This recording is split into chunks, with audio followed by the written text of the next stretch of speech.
బెంగాల్లో మళ్లీ హింస, పోలీస్ స్టేషన్పై దాడి.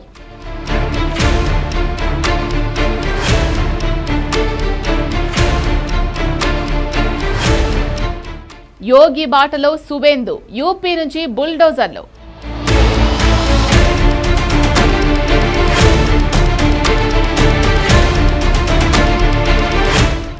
యోగి మోడలే మతోన్మాదులను దారికి తెస్తుందా?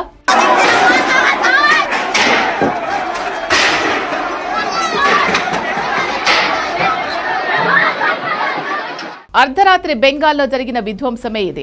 జహంగీర్ మహల్లా పోలీస్ అవుట్ పోస్టుపై అల్లరి మూకలు విరుచుకుపడ్డాయి. రాళ్లు రువ్వడం, వాహనాల ధ్వంసంతో ఆ ప్రాంతం రణరంగంగా మారిపోయింది.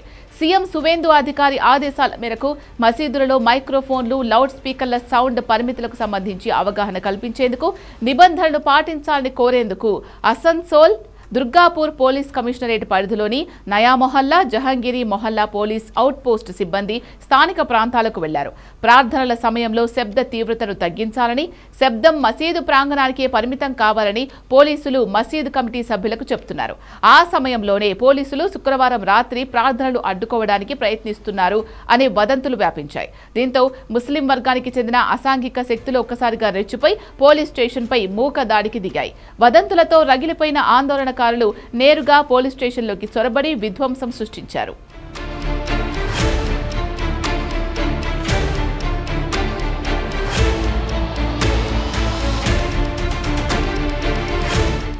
ముస్లిం అల్లరి మూకలు ఏ రేంజ్లో రెచ్చిపోయాయో చెప్పడానికి ఈ దృశ్యాలే ఉదాహరణ. పోలీస్ స్టేషన్లో ఏదీ మిగల్లేదు. కంప్యూటర్లు, ఫర్నిచర్ ఇలా అన్నింటినీ ధ్వంసం చేసేశారు. అసలు ఇది పోలీస్ స్టేషనేనా అనే అనుమానం కలిగేలా నాశనం చేసి పారేశారు. అక్కడితో ఆగలేదు. పోలీస్ వాహనాలతో పాటు ఆ చుట్టుపక్కల పార్క్ చేసి ఉన్న వెహికల్స్ ని కూడా ధ్వంసం చేశారు. ముస్లిం మూకదాడిలో 3 పోలీసులు గాయపడ్డారు. పరిస్థితి తీవ్ర రూపం దాల్చడంతో అదనపు పోలీస్, కేంద్ర బలగాలు రంగంలోకి దిగాయి. అల్లరి మూకలను చెదరగొట్టడానికి పోలీసులు లాఠీ చార్జ్ చేశారు.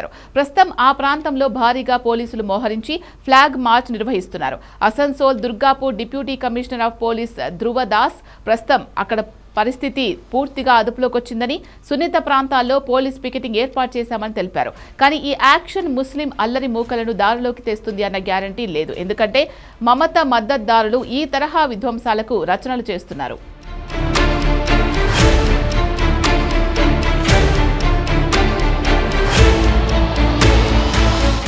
పశ్చిమ బెంగాల్లో బీజేపీ ప్రభుత్వం రావడం మమతా బెనర్జీకే కాదు, ఆమె మద్దతుదారులైన ముస్లిం వర్గాలకు కంటగింపుగా మారింది. ఏ చిన్న అవకాశం వచ్చినా విధ్వంసం సృష్టించే ప్రయత్నాలు జరుగుతున్నాయి.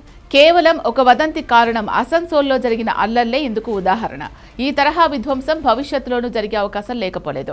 ఈ క్రమంలోనే యోగి మోడల్ రూలింగ్ అమలు చేయాలనే డిమాండ్లు మొదలయ్యాయి. ఎందుకంటే యూపీలో ఇలాంటి ఘర్షణలు, పోలీస్ స్టేషన్లపై దాడులు జరిగితే యోగి నేతృత్వంలోని ప్రభుత్వం అత్యంత కఠినమైన, దూకుడుతో కూడిన వ్యూహాన్ని అవలంబిస్తోంది. యూపీలో అల్లర్లకి పాల్పడే వారి అక్రమాస్తులను బుల్డోజర్లతో కూల్చేస్తారు. అల్లర్లలో ప్రభుత్వ, ప్రైవేట్ ఆస్తులకు నష్టం కలిగిస్తే ఆ నష్టాన్ని అల్లరి మూకల నుంచే వసూలు చేయాలి అనే చట్టాన్ని యోగి ప్రభుత్వం తీసుకొచ్చింది. అంతేకాదు పోలీసులపై రాళ్లు రువ్వినా, శాంతి భద్రతలకు విఘాతం కలిగించిన సాధారణ సెక్షన్లతో సరిపెట్టరు.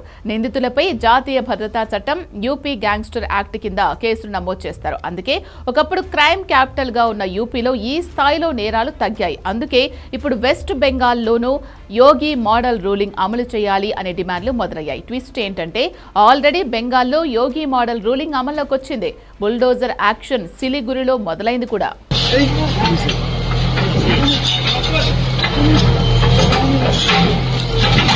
పశ్చిమ బెంగాల్లోని సిలిగురిలో యాక్షనే ఇది. సిలిగురి, దాని పరిసర ప్రాంతాల్లో ఇటీవల అక్రమ కట్టడాలు, ప్రభుత్వ భూముల ఆక్రమణలపై స్థానిక పరిపాలనా విభాగం సిలిగురి జల్పాయిగురి డెవలప్మెంట్ అథారిటీ బుల్డోజర్లతో కఠినమైన చర్యలు ప్రారంభించింది.